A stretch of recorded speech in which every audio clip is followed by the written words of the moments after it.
I won't even give my normal speech. Yeah, Dave.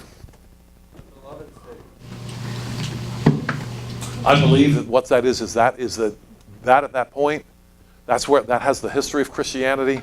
At that time, that city will be, and I believe it's Jerusalem, because it's the mountains of Israel, and I believe at that point it is a kind of headquarters, if you will. You're going to have a headquarters, and I believe at that point that is the headquarters of what is Christianity at that time.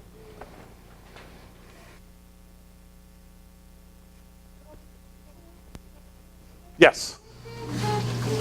In that passage in John 5:25, it says, "Most assuredly I say to you, the hour is coming, and now is." What about the "and now is"? Yeah, that is a term that John uses. For example, he uses that same type of a term, and he, for example, used that in the woman at the well. When she starts arguing with him about how do we, you guys say worship in this mountain, and we say worship in this mountain, and she wants to get like a little theological discussion, and he says, well, the hour is coming now, isn't we have to worship God in spirit and truth.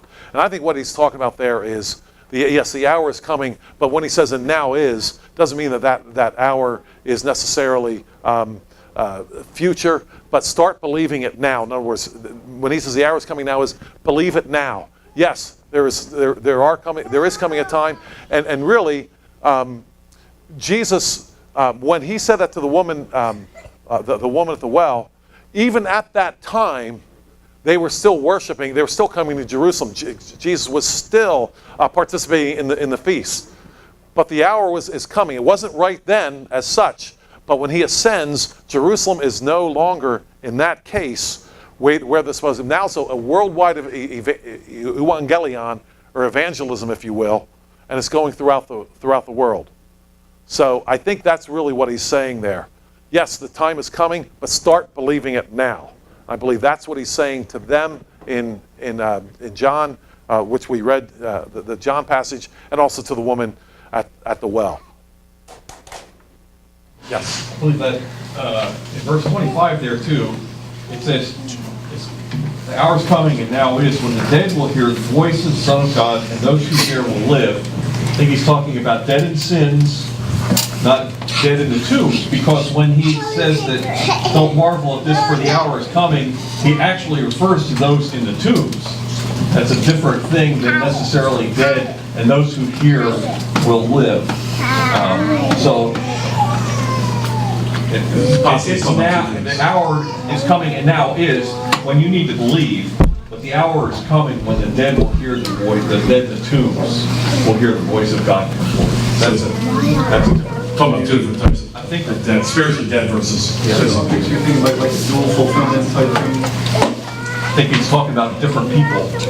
Those who are dead in their sins but still alive, versus those who are dead in the tombs. But do you think this is a reference to what's going on in Revelation as well in different? I think the ones who are dead in the tombs and hear his voice, I think that's a definite reference to Revelation.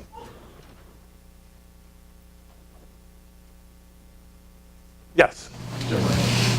How is this understanding of the resurrection? When I hear that term, I was thinking of the confessions that I studied. I have the lessons for 5 years. In that last resurrection, the only thing that's mentioned is the judgment. So then, would that just be something that would have been left out? In terms of them rising up against Christians, I mean, is that like that? It's not mentioned in the confession, so how would you? Oh, okay.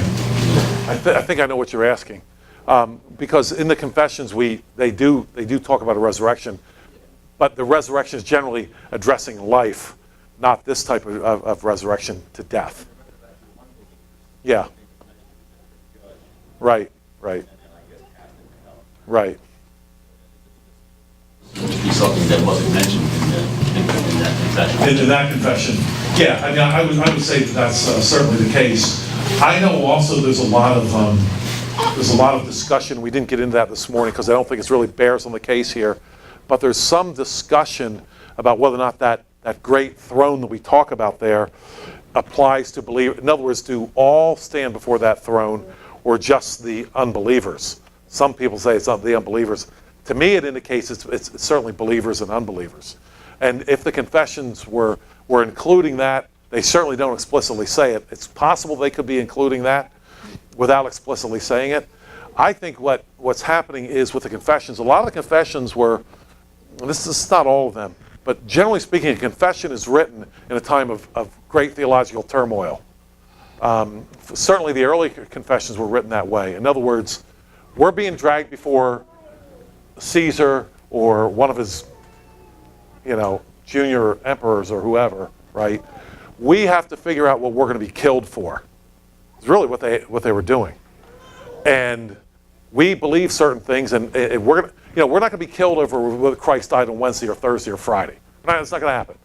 But we are going to be killed over whether or not there is a resurrection. We believe there is a resurrection, and yeah, I'm not going to give that up. So I think that's really the purpose of more of these. Even the Westminster Confession was written in a time of, frankly, turmoil, because James was not a good guy. Prior to that, you had Roman Catholicism, you had the Bloody Mary, and so forth. You had Henry VIII persecuting them. You just had persecution. They had some breathing space here, and so they write the Westminster Confession. But it was written in a time of difficulty, and if you read about especially the Scots who were involved in that, many of them had fathers, grandfathers, some who had been killed for their faith.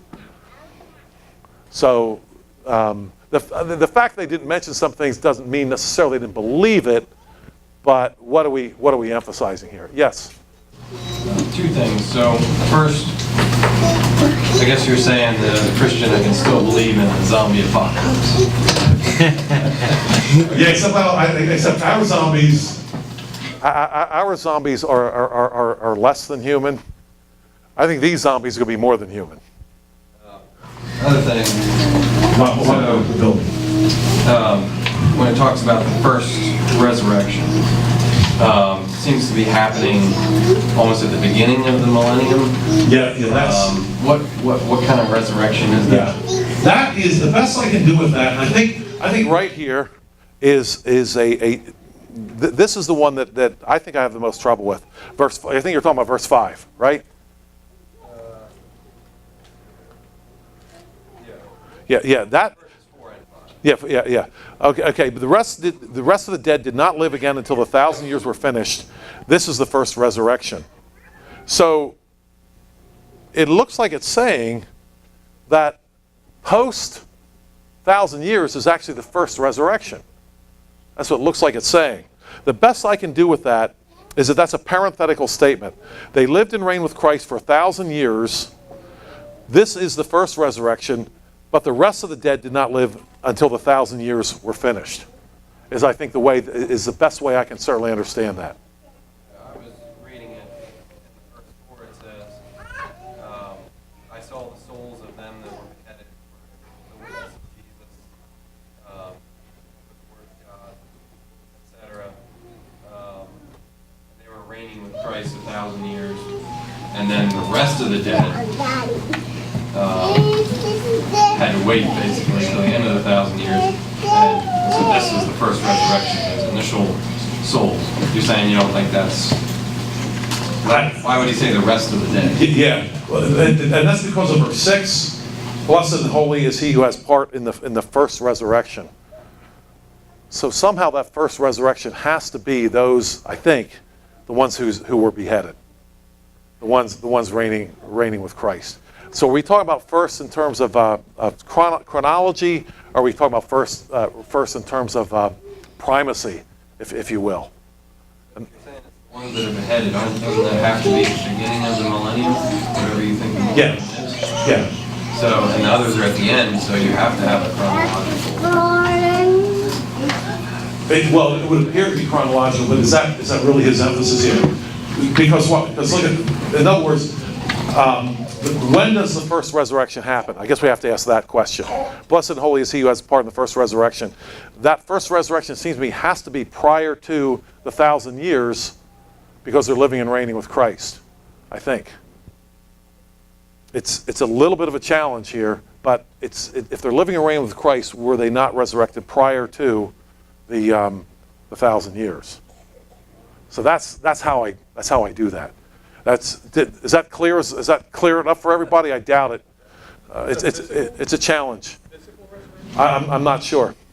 I'm just not sure, because the whole physical thing gets to be a problem here, because as Conrad said, the zombie apocalypse here. We're dealing with people that we're dealing with resurrected bodies that are, like Christ in his resurrected body, for example, he went through walls. Are we dealing with that here with these resurrected people here? I don't know. I don't. We have a resurrection that occurred when Christ died, for example. Very little is said about that, right? You remember the graves were open, and the old saints came out, and they walked around, they talked to people, went into the holy city and talked. All of this is very much of a challenge for me. What I am convinced of is that we had a resurrection of unbelievers from the mountains of Israel. They surrounded the city. That's what I'm convinced of. Putting these details together, challenging. So the only thing I can really do is what I am convinced of, what makes sense, and the rest, a bit of a challenge. And I can't settle it this morning, unfortunately, because there's so many, as I've mentioned before, so many gazillions of people smarter than me.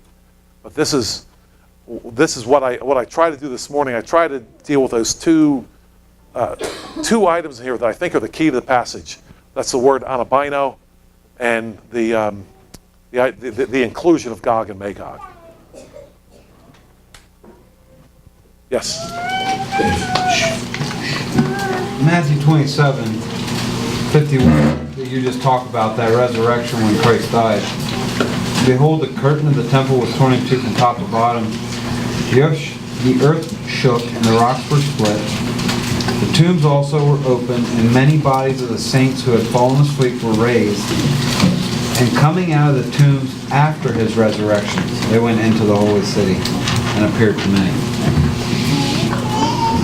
Is that the first resurrection? That were resurrected with him? I don't think so, because they would not have been the ones that were beheaded during the time that John is prophesying. It seems like it should be. There's 3 resurrections? Well, I don't know if this is ever called the first resurrection. For example, It's a resurrection. but I mean, is Lazarus, for example, the first resurrection? Because he was resurrected. Right. I mean, how? Yeah, I mean, we had resurrections prior to that even. We had resurrections in the Old Testament, for example. We had Paul. I don't know if he was really resurrected. He was left for dead. So I can only go by what the Bible actually defines as like the first resurrection. That's the only thing I can really do. And trying to get a hold of that definition for me is difficult, and I'm unfortunately not the only one. Yes. Speaking about the resurrection, are we talking about like resurrection to where you never die again, or just basically a resuscitation to where your body will die again? It seems like the ones who came out of their tombs most likely died again. Their bodies, correct? I don't know. I've thought about that. Did they go back in their tombs? Seems like a rotten place to go.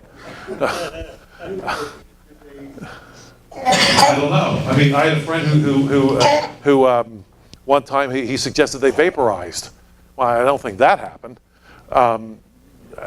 It doesn't tell us. I do not know. The idea of going back in their tombs, though, is hard for me to. It's very difficult for me to accept. But it doesn't say that they ascended to heaven.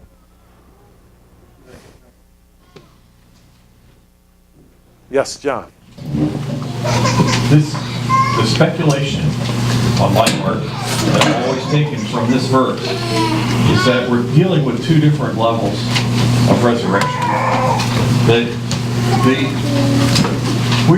It's often said that we will live forever and reign with Christ. Those who have been beheaded for Christ are there now, reigning with him now. He reigns. They've not yet been resurrected. The first resurrection, as I've understood it, has in general meant the resurrection from the dead of our souls to salvation. Right, a spiritual resurrection, not necessarily chronological. A spiritual, not physical resurrection. It's always also been my understanding that those who were brought back from the dead, Lazarus, the son of the widow of Nain, etc., they died again. They died again and, went back and were buried again. But they're believers, they're saints. And so the general resurrection will be for the goats and the sheep, and that's how I reconcile this. But it's talking, in verse 4, it's talking about both. Those who have been beheaded, and those who had not worshipped the beast and have not received the mark. Well, that could be the saints, living saints. So you can have both in that passage. The question ends up being, where are they reigning? And I just don't find the first resurrection to be a physical resurrection. The first being a spiritual resurrection, the body still, and there are theologians Say that they call them bodiless souls, is what they say, living and reigning with Christ. This resurrection, I preach through 1 Corinthians 15, and Paul appears to be like bending over backwards to make it clear how this body-soul thing works.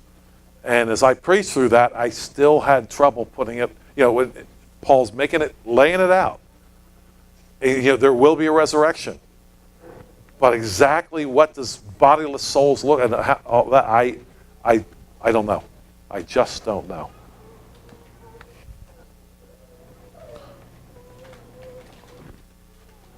All right.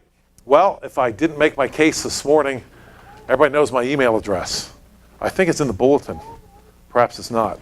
My phone number certainly is. All right. I want to thank you for your kind attention here this morning in this preaching something that is, like I say, a minority viewpoint. Thank you for your attention here this morning.